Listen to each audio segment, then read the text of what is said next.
আপনাদের এখানে বেশি চাষ কি হয়? চাষবাস রে ভাই। হ্যাঁ বলুন কি সবজি হয়? কফি। একটা সবজির নাম মানে উদাহরণ দেওয়ার জন্য বলছি, ফুলকপি ধরছি। একটা কপি তৈরি করতে বাজারে নিয়ে যাওয়ার আগে পর্যন্ত কত টাকা আপনাদের খরচ হয় আপনারা জানেন? কৃষকরা জানেন? কোন জায়গায় 3.5 টাকা, কোন জায়গায় 3 টাকা, কোন জায়গায় 4 টাকা, কোন জায়গায় 5 টাকা খরচ হয়। আমি আপনাদের বলে দিচ্ছি, এটাতে যথেষ্টই পড়াশোনা করেছে, পড়াশোনা করেই বলছি। মুফতি সাহেবরা যদি ফতোয়া দেয় বলবেন অসুস্থ পড়াশোনা করে এটা বলেছে, ফতোয়া তো হলো ওরই। দেখ পড়াশোনা করে বলছে একটা সবজি চাষ করতে ফুলকপি যদি তৈরি হতে 3.5 টাকা খরচ হচ্ছে, সেই ফুলকপিটা আপনি মার্কেটে যে কত টাকা বিক্রি করতে পারছেন বলেন?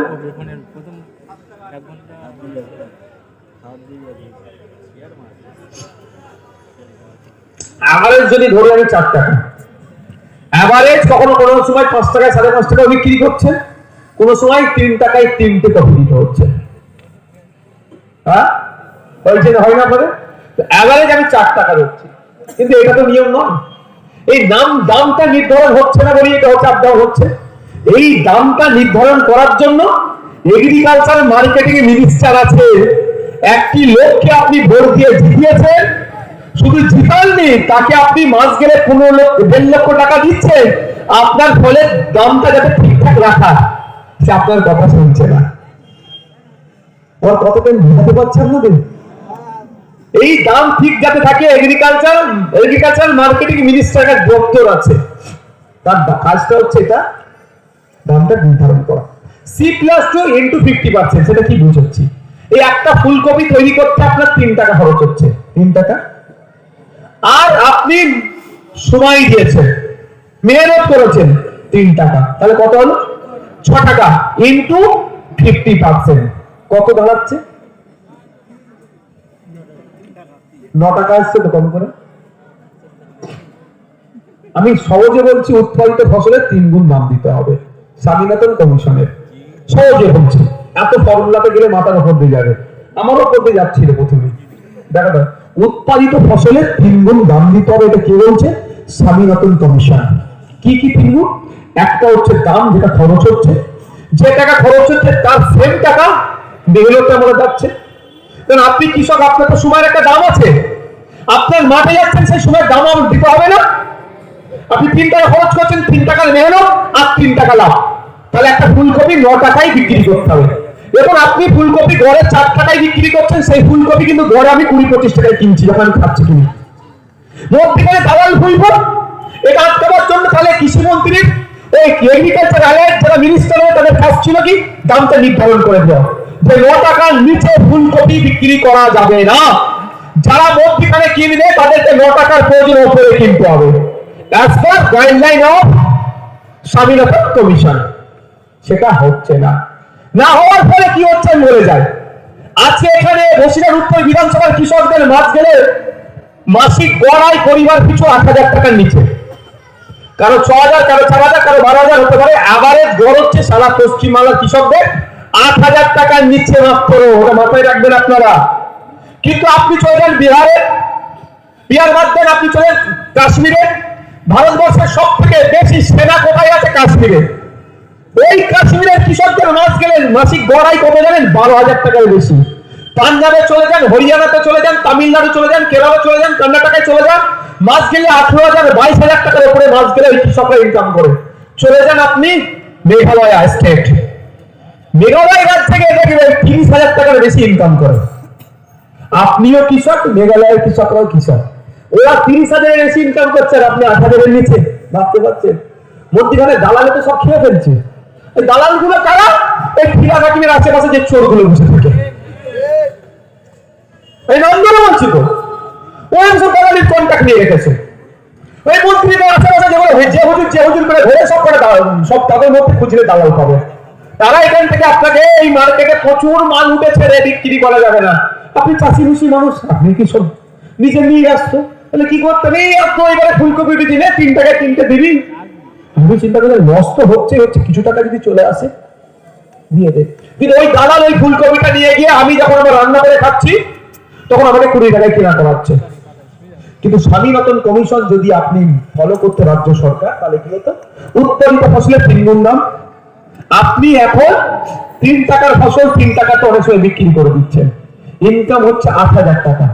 আর এই 3 গুণ দামে যদি বিক্রি করতেন ফিনান্সে,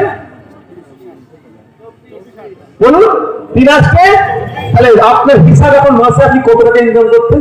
20,000-এর উপরে, 20 থেকে 24,000। হিসাবটাই বলছো তো নাকি? আমি তো ভোমবাং যুক্তি দিয়ে বুঝিয়ে যাচ্ছি কি?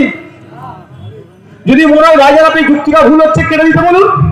আমার বক্তব্য তো ইন্টারনেটে ঘুরছে, তৃণমূলের এগ্রিকালচার মিনিস্টারের কাছে তো যাবে বক্তব্য, ওনাকে কাটতে বলুন তাকে। তাহলে আপনি দেখুন, দেখতে আপনার 16,000 টাকা চুনা লাগিয়ে দিচ্ছে, আর আপনার বাড়ির মেয়েটা মাথা 1,000 টাকা ধরিয়ে দিচ্ছে। 1,000 ধরিয়ে 15,000-এর চুনা লাগাচ্ছে। এটা আপনাদেরকে মাথায় আনতে হবে। যারা বিধবা ভাতা, বার্ধক্য ভাতা, আপনার বাড়িটা ভেঙে যাচ্ছে, পানি হলে পানি পড়ছে, তার আপনার বাড়ি দিতে গেলে 20,000 টাকা দিতে হবে, নাহলে বাড়ি পাবে না। সে আপনার বাড়ির মেয়েটাকে মাস গেলে 1,000 টাকা কি করে দিচ্ছে? কি কারণে দিচ্ছে? বুঝতে পারছেন কি বলছে? তো আপনারা যদি সুযোগ দেন, আগামী দিনে এগ্রিকালচার মিনিস্টারে বানানোর আমাদেরকে, আমি কথা দিয়ে যাচ্ছি, স্বামীনাথন কমিশনের সুপারিশগুলো বাস্তবায়ন করবো। কৃষকদেরকে আর্থসামাজিক ভাবে নিবেদন করার দায়িত্ব মন্ত্রী কাঁধে তুলে নেবে। এবার আপনারা ডিসাইড করবেন ভাইয়াদের সুযোগ দেওয়া দরকার আছে না নেই। আপনাদের সেটা ছেড়ে দিয়ে চলে গেলাম। আমি তো জোর করে আর বলতে পারি না যে কি বলে আপনার ভাইয়া আপনি এই, আমি তো বলতে পারি না আমি, আচ্ছা আমি পীরের ঘরের ছেলে, আমাকে ভোট দেয় কথা কোনোদিন আমি বলেছি স্টেজ থেকে? ধর্ম নিয়ে রাজনীতি করেছি কোনোদিন বলেছি যে আমি মুসলমানের ঘরের ছেলে, সব মুসলমান আমাকে ভোট দাও? কোনোদিন বলেছি? মুসলিম মুসলিম ভাই ভাই এই স্লোগান আমি কোনোদিন বলেছি? আমাদের নামে বরঞ্চ ওরা মিথ্যাচার করে আমাদেরকে ধর্ম নিয়ে রাজনীতি করে। বরঞ্চ আমি বারবার বলি, ধর্ম নিয়ে যারা রাজনীতি করছে তাদের কাছ থেকে দূরে থাকবে। আমার পরিচয় মাথায় তুমি মুখে দাঁড়ি, আমার জায়গায় কেউ যদি গেরুয়া বসন করে আছে, অসুবিধে কোথায়? ন্যায়ের কথা বলবে, নিরপেক্ষভাবে কথা বললে তাকে আমরা গ্রহণ করবো। আমাদের সাথে যুক্তি তর্কে পেরে উঠতে পারছেন না, তাই আমাদের সাথে নামে মিথ্যাচার করছে। আমি অনুরোধ করবো, কাকে কান নিয়ে চলে গেছে বলে কাকের দিকে তাকাবার দরকার নেই। নিজের কানে হাত দিয়ে দেখুন, আর এখন অবস্থানটা দেখুন, কোথায় ছিলাম আর কোথায় এখন এসেছি। শেষ একটা কথা বলে বিদায় নেবো, বাড়ির বাচ্চাগুলোকে কিন্তু আপনার উচ্চশিক্ষা শিক্ষিত করবেন। একবেলা খেতে পাবেন না, খাবেন না, প্রয়োজনে রোজা রাখবেন, বাচ্চাগুলোকে উচ্চশিক্ষায় শিক্ষিত করবেন। অন্যথায় এখন যে সমস্যার সম্মুখীন হচ্ছি, এসআইআর এর ফর্ম ফিল আপ করে ফর্ম ফিল আপের জন্য দর বিতরণে ধরিনি আমরা, খারাপ লাগছে তো? আমিও তো রাত দিন থেকে ফর্ম ফিল আপ করছি, কিন্তু কেন করতে হলো? কেন করতে হলো আপনি একটু ভাবুন। আপনাকে আজকে যে এই সমস্যার সম্মুখীন হতে হলো, কালকে আপনার ছেলে এই সমস্যার সম্মুখীন হবে, এটা আমরা নিশ্চিতভাবে চাই না। তাহলে আমার ছেলের যদি আগামী দিনে কোনো ফর্ম ফিল আপ করতে হয়, আমার ছেলেরা কারোর কাছে যায় এই প্রতিজ্ঞাবদ্ধ আমাদেরকে নিতে হবে। আমার ছেলের কাছে যেন অন্য কেউ আসে ফর্ম ফিল আপ করতে, তার দায়িত্ব আমার ছেলেকে তৈরি করতে হবে সে ধরনের। অর্থাৎ আমার ছেলেকে আমি উচ্চ শিক্ষায় শিক্ষিত করবো, এটা আপনাদের করতে হবে। আচ্ছা, এনআরসি সিএ করে নাকি দেশ থেকে তাড়িয়ে দিয়ে বলেছিল, ভয় পেয়ে গেছিলাম। সিএ আইনটা কেউ করেছিলাম আমরা? কোন আইনের কত নম্বর প্যারাতে লেখা আছে বলুন তো? সিএ করে মুসলমানদের দেশ থেকে তাড়িয়ে দেবে। কিন্তু আপনাকে আমাকে কি বলেছিল বলুন? কি বলেছিল? দেশ থেকে তাড়িয়ে দেবে। যদি আপনি আমি আইনটা পড়ে দিতাম, ভয় পেতাম না। আমি কি তখন ভয় পেয়েছিলাম? তখনও বলেছি ভয় পাবেন না। এসআইআর করে নাকি দেশ থেকে তাড়িয়ে দেবে। এসআইআর এর সাথে দেশে তাড়ানোর নাগরিকত্বের কোনো নাই। এসআইআর এর সাথে নাগরিকত্বের কোনো অ্যাটাচমেন্ট নাই এখনো পর্যন্ত, যতটুকু আমি দেখতে পাচ্ছি। তাহলে কি বলছে? এসআইআর এর নাম না উঠলে নাকি বাংলাদেশে তাড়িয়ে দেবে? বোকা বোকা কথা নয়। 2002 এর এসআইআর এ অনেকের নাম কাটা গিয়েছিল, তাদের আবার 2003 এর নাম উঠেছে। আবার এখন বলুন এসআইআর এর তাদের নাম আসেনি, তাদের ফর্ম ফিল আপ করে জমা দিতে বলছে তো? বলছে কি বলছে না ভাই? তাহলে প্রথমে কি বলছে? এসআইআর এর নাম উঠলে সব দেশ থেকে তাড়িয়ে দেবে। তাহলে যাদের নাম আসেনি তাদেরকে তাহলে ফর্ম ফিল আপ করে জমা করতে বলছে কেন? তো তখন আমি এসআইআর নিয়ে একটু পড়াশোনা করেছিলাম বলে কি বলেছি, ভয় পাবেন না। তা আমার মতো যারা পড়াশোনা করেছে এসআইআর নিয়ে, তারা ভয় পায়নি। আর অনেকে পড়াশোনা এসআইআর নিয়ে পড়েনি কেন? আমি পড়াশোনাতে দুর্বল বলে। আপনারা যারা পড়াশোনাতে দুর্বল, আপনাদের বাচ্চাগুলো কি দুর্বল থাকবে এটা চান আপনারা? কোনোদিন চান না। অনুরোধ করবো আপনাদেরকে, আওয়াজ তুলতে হবে সরকারকে যে স্কুলগুলোতে শিক্ষক দাও, টিচার দাও, সেই দিচ্ছে না সরকার। গ্রাম পঞ্চায়েতে সৃষ্টি করার টাকা দেবে, মদ খাওয়ার টাকা দেবে, স্কুলের টিচার আনার কথা বলে ওদের দেখছি। আর আমাদেরকে সব দূরে সরিয়ে দিতে হবে। স্কুলের টিচার দরকার, চক দরকার, ডাক্তার দরকার, স্কুলের শিক্ষার পরিকাঠামো ফিরিয়ে আনা দরকার। মায়ের হাতে, যে হাতে মাকে 1000 টাকা মাসে দিচ্ছে না, ওখানে তো প্রচুর মায়েরা আছে। আওয়াজ শুনতে পাচ্ছেন তো মায়েরা? যাচ্ছে মায়েরা আওয়াজ যাচ্ছে তো নাকি? মায়ের আওয়াজ যাচ্ছে ওদিকে। আমি আপনাদের বলছি, যে হাতে আপনাদেরকে 1000 টাকা করে মমতা ব্যানার্জি মাসে দিচ্ছে, ওই হাতেই মমতা ব্যানার্জি আপনার বাড়ির বাচ্চাগুলোর ভবিষ্যতের গলা টিপে মেরে দিচ্ছে। এত বড় কথা বললাম আমি, মমতা ব্যানার্জি কিন্তু আমাকে ছাড়বে না যদি ভুল বলি, কিন্তু আমার কিচ্ছু করতে পারবে না। এই ফসল কারণ কি? বাস্তব কথা বলছি তো। এই আপনি আজকে বাড়ি যাবেন, দুপুরে খাওয়া দাওয়ার পরে বাচ্চাগুলোকে ডাকবেন, বই আর পেন খাতা দেবেন। ক্লাস 4 এর বাচ্চাকে ডাকুন, অঙ্কের বইটা দিন, অঙ্কের বইটা দিন, পেনটা দিন আর খাতাটা দিন, যে বল মা একটু অঙ্কটা করতো, বাপ একটু অঙ্কটা করতো। ক্লাস 4 এর বাচ্চাকে দিন, ওর বলবই তো পারবে না। 100 জনের মধ্যে 90 জন ফেল করবে। কিন্তু 100টা মাকে কিন্তু লক্ষ্মীর ভান্ডার দিচ্ছে। ভালো লাগছে, 100 টাকা নিচ্ছে, 1000 টাকা বিরোধিতা করবো না, কিন্তু ওই হাতেই মমতা ব্যানার্জি আপনার ছেলে ভবিষ্যৎ ধ্বংস করছে। বাড়িতে 5-6 এর ছেলে মেয়ে আছে, দুপুরবেলা খাওয়া দাওয়া করে ডাকুন ওদেরকে, পেন আর খাতা তুলে দিন, বাবু তোর নাম লে, তোর মায়ের নাম, তোর বাপের নাম, তোর ঠিকানা, কোন স্কুলে পড়িস। এটার জন্য তো আরো বেশি শিক্ষিত হওয়ার দরকার নেই। এতটুকু 6 এর ছেলেরা পারবে, পাওয়াতে দরকার। কিন্তু 100টা বাচ্চাকে গিয়ে আজকে পরীক্ষা করে দেবো, 90টা বাচ্চা পারবে না, ফেল করবে। কিন্তু ক্ষতিটা কার হচ্ছে? মমতা ব্যানার্জির পরিবারের হচ্ছে না ক্ষতি, এমএলএ এমপির পরিবারের ক্ষতি হচ্ছে না, ব্লকের প্রেসিডেন্ট তৃণমূলের নেতার পরিবারে হচ্ছে না। খোঁজ নিয়ে দেখুন, নেতার ছেলেরা সব প্রাইভেট স্কুলে পড়ছে, বিদেশে পড়ছে, আর ভোটারদের ছেলেরা সরকারি প্রাইমারি স্কুলে যাচ্ছে। অশিক্ষা ভরে যাবে, কম্পিটিশনে দাঁড়াতে পারবে না, তখন কি বলবে? তুই পড়াশোনা করে তুই চাকরি পাবি না, 300 টাকা দিচ্ছ যে বন্ধু দেয়, 200 টাকা দিচ্ছি, যা বুথটা দখল কর। এই কাজ করতে আমাদেরকে সমাজ বিরোধী হিসাবে কাজ করাবে। আর যখন ধরা পড়ে যাবে, রাজনৈতিক লড়াই হবে, কিন্তু বলবে অমুক মুসলমানের ছেলেটা বিজেপির নেতাকে মেরেছে।